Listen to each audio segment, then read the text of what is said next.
it's hard enough anyway, and all you want to do at the end of the day is have a bit of a laugh, get your fuel down, and sleep. Yeah, that's it. That's all you needed to do. That's all I really should have done. Yeah, I just needed to go through the processes of actually what was required each day, and after day 3, all I have to do now is if I get through it in that day, I'm a step closer to being home with my family, and that's how I took it. So what we're saying here is that if it's like the year of challenges, next year, it is what is a challenge to you personally, because like you said, for you to run a marathon is not a challenge.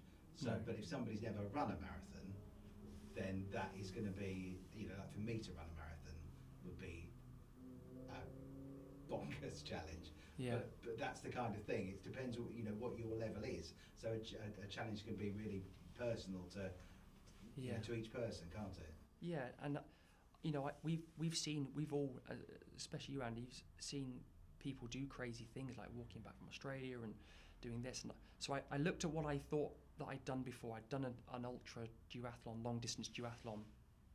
How many could I do? I didn't really know. But what I did know is that I've watched a lot of films, Netflix films, and of other people doing crazy stuff. And I thought, what can I do myself? And the 10 duathlons, 10 days, that's how it came about, really. Obviously, as well, to do with work. I couldn't take too much time off work. And then the drive time, we didn't realise how much of an operation it really was. I mean, it's a 3,000-mile round trip, give or take. A couple of hundred, I don't know exact, but it's a 3,000-mile round trip. You don't just stand there and you're there, you've got to get there. Yeah. And you've got to get there in one piece. Because of the driving situation, I had to drive all the way there.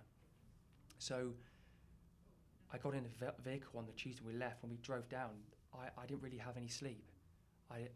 There's no co-driver to help me out. So when we got down there, I was really exhausted. And then you've got to turn back, haven't you? And then run and ride it all the way back. What was I was going to say, when you got back though, and then when you got to the Bugle and you saw all those people who had turned out, and you saw that there was a big book, did you know that there was going to be loads of people waiting for you? And what was going through your mind when you got to, when you were going down the bottom of the hill and everybody started cheering? But going into the Bugle, I didn't vision anybody. There was a lot, wasn't there? There's a lot of people, yeah. I didn't realise how many there was. Yeah. I thought, wow, Jesus, this is crazy. So Andy, with next year, what we're going to try and do is encourage people to take up some sort of challenge, or people that maybe want to just do this Great South Run in January that they decide they've never run before. So what advice would you give to people that are either looking to do a challenge, or what have you learned about how you get that inner strength to carry on? I know we're sort of putting you on the spot, but no, it's fine, because I've just been with a friend now, and he was explaining to me the magnitude of it, but I was trying to put it in perspective for him. I'm Andy, and I've done what I've done. That's Dave. He's doing what he's doing. It's not about being the fastest marathon runner in the world or the slowest marathon runner in the road. It's about an individual trying to do something that they feel is a great challenge to themselves. And if that's the case, then let's support them and aid them to do that. And a good example is, people say to me, "Oh my God, you ran a sub 3 hour marathon in flip-flops."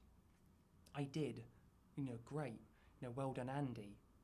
But there's 30,000 people in a marathon that are running for longer time than me. Some people run the marathon in 6 hours. That isn't a marathon. That's an ultra marathon. That's a fact. If you go, Mo Farahs or the Kipchogis in the world, if you said to them, "All right, Mo, fancy knocking out 6 hours?"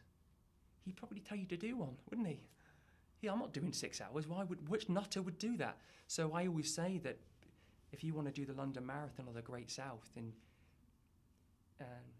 and you're looking at it from the aspect of them or others that do it fast, I just rip that up and put it in the bin, because It's what you feel is a challenge to you. And if in your heart you feel like it's going to be hard and tough and you want people to support you, then that's my advice to them. Have your own challenge.